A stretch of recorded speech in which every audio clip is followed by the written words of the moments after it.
Hi everyone, welcome back to Crypto Basics. In today's episode, we will be learning how you can install Bitmart application for your Android device. To download and install Bitmart on Android, open your Google Play Store first. Once you are done, tap the search button at the bottom right and in the search box at the top, type in Bitmart. Once you search for the Bitmart application, look for the Bitmart application which looks like this.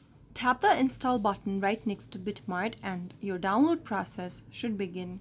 Once the application is installed, you can open the Bitmart application right on your mobile device in just a couple of steps.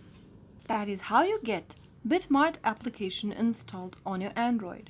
If you found the video to be helpful, go ahead and give us a thumbs up. Don't forget to subscribe to the channel by hitting that subscribe button.